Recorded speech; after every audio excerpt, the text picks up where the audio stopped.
अस्सलाम वालेकुम दोस्तों, मेरा नाम है अली अमर सलाम विषय की तरफ जूता दाऊद और आप देख रहे हैं जिस वक्त क्रिकेट लवर अली शो को कैसे देखना तो दोस्तों आप लोगों से बात करने जा रही है। बात करेंगे जी आज आपके साथ कि पाकिस्तान हॉकी जो है वो जीत चुका है। क्या अपडेट आ रही है वो आप लोग से शेयर करेंगे।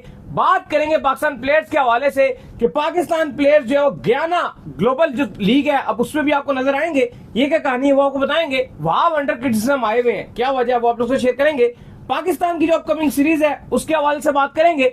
मोहम्मद हारिस के हवाले से बात करेंगे कि कप्तानी को लेकर अब उनका क्या बयान आ रहा है और रेड बॉल टेस्ट के हवाले से क्या कह रहे हैं उस पर बात करेंगे।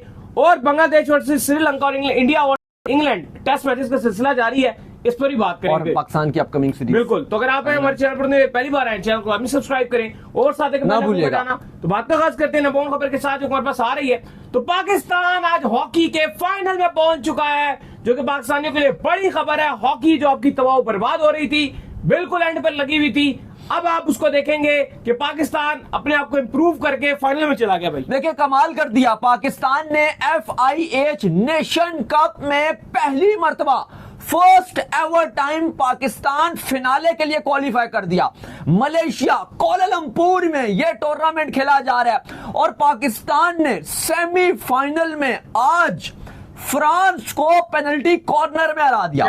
सॉरी, कमाल पाकिस्तान ने यह किया कि पहले पाकिस्तान 2-0 डाउन था, फ्रांस ने 2 गोल पाकिस्तान के ऊपर मार दिए थे और पाकिस्तान की पोजीशन इंतहाई डाउन नजर आ रही थी। वहां पे पाकिस्तान ने 2 गोल मारे, 3-3 से बराबर हुआ। ये कहानी फुल टाइम जब हुआ 3-3 हो गया और फिर पेनल्टी कॉर्नर्स में पाकिस्तान ने 3-2 से फ्रांस जो एक अच्छी टीम है पाकिस्तान की हॉकी टीम ने उनको हरा दिया। मजे की बात यह है अली साहब कि पाकिस्तान की जो टीम मलेशिया कोलालंपुर में ये FIH नेशन कप के लिए क्वालिफाई कर गई है फिनाले के लिए, ये पाकिस्तान के खिलाड़ियों को सैलरी भी नहीं मिल रही, इनको पैसे भी नहीं दिए जा रहे, इनको जो डेली अलाउंस मिलता है वो भी बहुत ही कम मिल रहा है। इवन जो आपके हॉकी के जो हेड साहब हैं पाकिस्तान की हॉकी के, वो इनसे 10 गुना ज्यादा पैसे लेते हैं खिलाड़ियों से और खिलाड़ी बेचारों को पैसे तक नहीं लेते। इवन यहां तक मशहूर है जो फेडरेशन के खाने मिलते थे वो लोग चोरी कर लेते थे, एथलीट्स को खाने भी नहीं मिलते थे।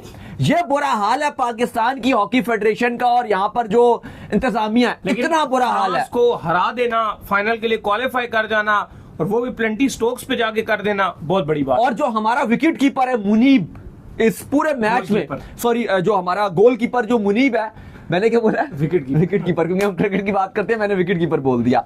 मुनीब जो हमारा गोल कीपर था वो पूरे के पूरे मैच में आउटस्टैंडिंग रहा है। जिस तरह से पेनल्टी कॉर्नर में उसने कमाल किस्म की कीपिंग किया, जो गोल कीपिंग किया वो भी कमाल थी। और बहुत बड़ा दिन है पाकिस्तान हॉकी के लिए। पाकिस्तान हॉकी फाइनल के लिए क्वालिफाई कर गया।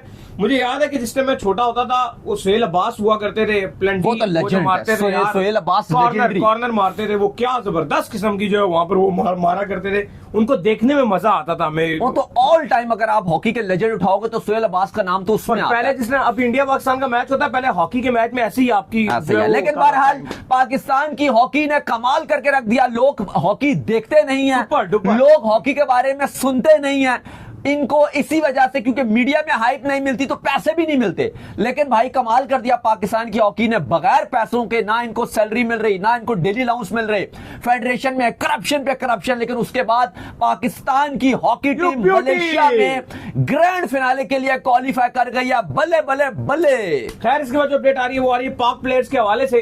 तो पाकिस्तान के जो प्लेयर्स हैं वो गयाना ग्लोबल जो सुपर लीग है उसमें भी अब आपको दिखेंगे। इफ्तिखार अहमद साहब और कौन कौन दिखेगा? देखिए बिल्कुल जो बड़ी खबर है वो ये है कि रंगपुर राइडर्स इस बार जो एक हमें बुरी चीज देखने को मिली है कि लाहौर के अंदर पिछले साल खेलने गई थी, इस बार वो नहीं है, उनकी जगह ऑस्ट्रेलिया की एक टीम को सेलिब्रेशन शामिल कर लिया है। ट्रॉफियां लेके लंदन पहुंचे, आज लंदन पहुंचे हुए हैं, जो वहां के ट्रॉफियां लेके बिल्कुल जो पाकिस्तान एम्बेसी है वहां यूके की, वहां पर गए हुए थे। फिर उसके बाद सैम बिलिंग ने भी इनको ज्वाइन किया, टॉम कोरन ने भी ज्वाइन किया, नजम सिटी भी वहां पर थे और ट्रॉफी को जो है वो खूब जगह जगह वहां पर लेके जाई जा रही है। लेकिन अली साहब जो अपडेट वो यह आ रही है कि इफ्तिखार अहमद, आकिफ जावेद और ख्वाजा नाफे, इन तीनों का कॉन्ट्रैक्ट हो गया रंगपुर राइडर्स के साथ और अब ये गयाना ग्लोबल सुपर लीग में खेलेंगे। 10 जुलाई से 18 जुलाई तक ये खेली जाएगी। इसके अलावा और भी कुछ पाकिस्तानी खिलाड़ी खेल रहे हैं, जैसे आपको पता है साउथ शकील है, वो बाकी टीम्स के साथ खेल रहे हैं, और भी 3 पाकिस्तानी हैं। लेकिन फिलहाल जो न्यू कॉन्ट्रैक्ट हुआ है वो इफ्तिखार, आकिफ, जावेद और ख्वाजा नाफे का हुआ है, और ये बांग्लादेश की जो टीम है रंगपुर राइडर उसकी तरफ से खेलेंगे। बिल्कुल। खैर इसके बाद जो हारिस अपडेट आ रही है वो आ रही है हारिस को लेकर। तो हारिस से जो है वो आज सवाल जवाब हुए, तो जिसमें हारिस ने जो है बताया कि भाईजान वो अपने ऊपर बड़ी काम कर रहे हैं, और उन्होंने कहा कि आपने बड़े अंदर बड़ी इंप्रूवमेंट भी देखी होगी कि पहले मैं ऐसा सिंगल डबल नहीं करता था, लेकिन अब मैं प्रॉपर सिंगल डबल करता हूं। और उन्होंने कहा कि मैं रेड बॉल क्रिकेट भी खेलना चाहता हूं, और मोस्ट इंपोर्टेंटली जो उन्होंने कहा कि मुझे कप्तानी में कोई दिलचस्पी नहीं है, फिलहाल मैं टीम के लिए खेलना चाहता हूं, क्योंकि जिस तरीके से उनको जो है बार बार वो कप्तानी से उनका नाम जुड़ रहा था, और हमने आपको पहले बताया भी था ये चीज ने उनको बड़ा हर्ट किया था, उनका नाम टीम में आ रहा था लेकिन टीम में नहीं पिक हुआ, क्योंकि कप्तानी के लिए जो उनको बार बार जो है मेंशन किया जा रहा था। बाकी बिग बैश लीग के लिए उन्होंने कहा कि अभी मैं सिर्फ नेशनल ड्यूटी के ऊपर जो अपना फोकस मेरा है, और जब मैं पूरे तरीके से अवेलेबल हुआ तो बिग बैश खेलूंगा जी मैं। देखिए बिल्कुल, लेकिन उन्होंने सबसे जो इंपॉर्टेंट चीज थी, अच्छी बात है कि उन्होंने कहा कि मेरा कप्तानी के ऊपर कोई फोकस नहीं है, क्योंकि अभी आपने थोड़ी सी परफॉर्मेंस दिखाई है, जैसे भी हारिस ने एक सेंचुरी मारी थी और बड़ी उसकी हाइप बनी थी। अगर आप वहीं पर ही कप्तानी शप्तानी के ये मामलों में पड़ जाते हो तो फिर आप टीम से भी ड्रॉप हो जाते हो। तो फिलहाल उन्होंने कहा कि मैं अपने ऊपर काम कर रहा हूं, मेरी नेचुरल गेम है एग्रेसिव खेलना, मैंने उसके ऊपर फोकस किया हुआ है, मेरी बड़ी ख्वाहिश है कि मैं रेड बॉल टेस्ट क्रिकेट में भी पाकिस्तान की नुमाइंदगी करूं, लेकिन अभी उसके लिए उनको बहुत इंप्रूवमेंट की जरूरत है। एशिया में तो आप उनको नहीं खिला सकते, हाँ इस तरह के खिलाड़ियों को आप ऑस्ट्रेलिया या इंग्लैंड में आप फिर भी चांस ले सकते हो, जैसे ऑस्ट्रेलिया ने सैम कॉन्स्टास को चांस दिया है। अभी ऑस्ट्रेलिया के वाले से भी खबरें ये हैं कि जो वेस्ट इंडीज का दौरा है वहां पे उन्होंने आज लबुशन को भी ड्रॉप कर दिया स्क्वाड से, लबुशन बाहर हो गए हैं, स्मिथ ऑलरेडी इंजरी की वजह से बाहर हो गए हैं, उस्मान ख्वाजा टीम के साथ जरूर है, लेकिन खबरें ये हैं कि ख्वाजा जी की भी अब ऑस्ट्रेलिया में ये आखिरी सीरीज कंसीडर की जा रही है, क्योंकि वार्नर के जाने के बाद जब वो रिटायर्ड हुए उसके बाद उनकी भी फॉर्म नहीं चल रही, तो अब वो भी ये इस पर जा रहे हैं कि जी सैम कॉन्स्टास को प्रॉपर चांसेस देंगे। तो उस लिहाज से आप एक आध खिलाड़ी को चांस दे सकते हो, लेकिन अभी हारिस रेड बॉल के लिए तैयार नजर नहीं आते। एक अभी उन्होंने बांग्लादेश के अगेंस्ट सेकंड फास्टेस्ट T20 100 मारी थी, जिस पर बड़ी उनको अप्रिसिएशन भी मिली, तो उनको और इस तरह की अच्छी इनिंग्स खेलनी पड़ेगी ताकि वो सही मायनों में स्टार बने, लेकिन फिलहाल ऐसा नजर आ रहा है कि वो राइट ट्रैक पर नजर आ रहे हैं। खैर इसके बाद जो अपडेट आ रही है वो आ रही है वहाब के हवाले से। तो वहाब साहब जो अंडर क्रिटिसिज्म आ गए हैं, क्या वजह बनी है जी? देखिए वहाब रियाज ने काम कर रहे हैं, और उन्होंने आपके जो कैंप लगा हुआ उसमें भी वो काम कर रहे हैं, उनका मानना ये था कि मैं बॉलर्स की लाइन और लेंथ पे काम करूंगा और उनको रिवर्स स्विंग में उनकी मदद दूंगा, और स्पेशली उन्होंने कहा कि जब तक बॉलर्स की लाइन और लेंथ सही नहीं होगी मैं तब तक इनके साथ लगा रहूंगा। तो उसके ऊपर जो फैंस हैं उन्होंने उनको सही आड़े हाथों लिया, ट्विटर पर और सोशल मीडिया के अकाउंट्स अगर आप खोलें तो सही खुली गालियां दे रहे हैं। वो कह रहे हैं भाई वहाब रियाज की अपनी लाइन और लेंथ कहां पर थी जब वो खेलते थे, मुझे ये कैसे खाएंगे? उनको रिवर्स स्विंग सिखा सकते हैं, रिवर्स वहाब बहुत अच्छा करते हैं। था स्पेशली पाकिस्तान की जो T20 टीम है उसमें जो एक लैक आया हुआ वो यही है कि वो एंड में आके बॉल को रिवर्स स्विंग ही नहीं करते हैं, जिसकी वजह से वो बचते हैं। ओडीआई में भी ये मसला है। और रिवर्स स्विंग में वहाब रियाज के जो यॉर्कर्स थे ना बहुत आला थे, वो उसका वाकई नहीं। देखो अब लोग इस पर क्रिटिसाइज कर रहे हैं, लेकिन हकीकत बात यह है कि अभी हमारा नया बॉल तो फिर भी बॉलर अच्छा कर जाते हैं, हम T20 में भी और ओडीआई में भी। चैंपियंस ट्रॉफी में भी यही मसला था आपके साथ ना, आप चैंपियंस ट्रॉफी में न्यूजीलैंड वाले मैच में एंड में आपने इतना रन लीक कर दिया, वो अगर आप मैच जीत जाते तो चीजें बड़ी डिफरेंट हो सकती थी। तो हमारे बॉलर्स करंटली डेथ ओवर में अच्छी बॉलिंग नहीं कर रहे, और अब तो जैसे नए 2 बॉल्स के रूल्स आ गए हैं, और फिर कहा गया कि जी 34 ओवर के बाद एक ही बॉल आपको यूज करना है, तो उसके बाद वैसे भी रिवर्स स्विंग के चांसेस ज्यादा बढ़ेंगे अब, क्योंकि आप 34 ओवर तक 2 गेंदे दोनों एंड से यूज करेंगे और उसके बाद एक बॉल वापस भिजवा दी जाएगी और सिर्फ एक बॉल को यूज किया जाएगा। तो हम ये देखेंगे कि गेंद जो है वो थोड़ा सा आपको आखिर में जब 40 ओवर हो जाएंगे तो उसके बाद आखिरी 8-9 ओवर्स जो होंगे उसमें आपको रिवर्स स्विंग होता हुआ नजर आएगा। और वहाब से बेहतर ऑफ स्टंप यॉर्कर कोई भी नहीं डालता था। मेरी भी जब वहाब से मुलाकात हुई थी तो मैंने वहाब से पूछा था कि अभी आपकी जो है वो बॉलर्स के साथ क्या आप काम कर रहे हैं, जो भी उस टाइम वर्ल्ड कप चल रहा था, तो उन्होंने कहा था कि देखें मैं बॉलर के साथ काम करूं, और हमने देखा था कि उस T20 वर्ल्ड कप में ठीक है बाकियों ने भी अच्छी बॉलिंग की थी, लेकिन 2024 के वर्ल्ड कप में पाकिस्तानी बॉलर्स की परफॉर्मेंस बेहतर नजर आ रही थी। ठीक है वो पिचेस भी थोड़ी सी स्लो थी, लेकिन फिर भी पाकिस्तान के बॉलर्स अच्छी बॉलिंग कर रहे थे। तो अब देखें अगर इसमें वो काम कर रहे हैं तो कोई बुराई नहीं है, मुझे नहीं लगता कि इसमें कोई बुराई है कि अगर वो बॉलर के साथ काम कर रहे हैं, उनकी लाइन और लेंथ अच्छी कर रहे हैं। लेकिन लोग असल में ठीक है वहाब रियाज का भी मसला यह है कि उनका जो फ्रंट फुट है वो नो बॉल्स बहुत ज्यादा डाल देते थे, उनका जो पांव है वो आगे निकल जाता था, वहां पे हम देखते थे, तो वो एक उनके ऊपर क्रिटिसिज्म किया जाता है।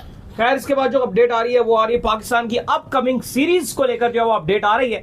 तो भाईजान कब से जो पाकिस्तान की जो अपकमिंग सीरीज है उनका आगाज हो रहा है और कब से कब तक ये खेली जानी है, क्योंकि फिलहाल तो अगर आप देखें पाकिस्तान कुछ भी नहीं खेल रहा, बांग्लादेश खेल रहा है श्रीलंका से, इंडिया खेल रहा है इंग्लैंड से, WTC का फाइनल अभी खत्म हुआ है, वेस्ट इंडीज जो है वो अपनी क्रिकेट जो है वो कंटिन्यू रखे हुए है, पाकिस्तान सोया हुआ है। नहीं देखो ये बड़ी अफसोस की बात है, और हम बार बार बात कर रहे हैं कि जो आपका पाकिस्तान क्रिकेट बोर्ड का जो नेशनल जो आपका ये डिपार्टमेंट है, इंटरनेशनल डिपार्टमेंट, ये लग रहा है कि सत्तू पीकर सोया हुआ है।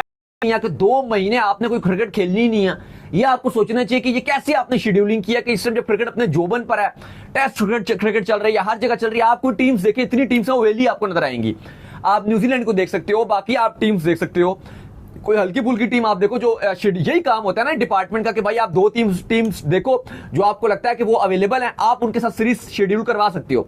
लेकिन ये कोई बच्चों वाली बात है कि आपने 2 महीने कोई अपनी क्रिकेट रखवाई ही नहीं है। बहरहाल जो पाकिस्तान की अगली FTP में लोग पूछ रहे हैं कौन कौन सी सीरीज है, कल हमने आपको बताया था कि 9 T20 पाकिस्तान के फाइनलाइज हो गए हैं। एक तो पाकिस्तान ने 3 T20 बांग्लादेश के साथ खेलने हैं, फिर पाकिस्तान ने अमेरिका में 3 T20 और फिर 3 कैरेबियन में 6 T20 वेस्ट इंडीज के साथ खेलने हैं। फिर पाकिस्तान अफगानिस्तान के साथ T20 खेलेगा, ठीक वर्ल्ड कप से, सॉरी आपका जो एशिया कप है, ठीक उस एशिया कप से पहले पाकिस्तान अफगानिस्तान के साथ 3 T20 खेलेगा, जिस पर PCB कंसीडर कर रहा है कि क्या आया UAE के साथ मिलकर ट्राई नेशन सीरीज करवा दी जाए, लेकिन अभी उस पर बात जारी है। लेकिन पाकिस्तान की वो अफगानिस्तान के साथ सीरीज शेड्यूल्ड है, वो फिर UAE में चली जाएगी अगर पाकिस्तान अफगानिस्तान और UAE खेलेंगे। अगर सिर्फ पाकिस्तान अफगानिस्तान खेलेंगे तो फिर वो सीरीज आपके पाकिस्तान में खेली जाएगी। इसके बाद फिर एशिया कप आ जाएगा सितंबर में, और उसके बाद पाकिस्तान आयरलैंड के साथ 3 T20 और 3 ODIs अक्टूबर में खेलेगा। फिर इसके बाद पाकिस्तान साउथ अफ्रीका के साथ अपने घर पर खेलेगा, जहां पर 3 T20, 3 ODIs और 2 टेस्ट मैचेस होंगे। और फिर पाकिस्तान और श्रीलंका नवंबर में 3 T20 और 3 ODIs खेलेंगे। लगभग पाकिस्तान T20 वर्ल्ड कप से पहले 6 सीरीज बायलैटरल सीरीज खेलेगा और 1 एशिया कप खेलेगा।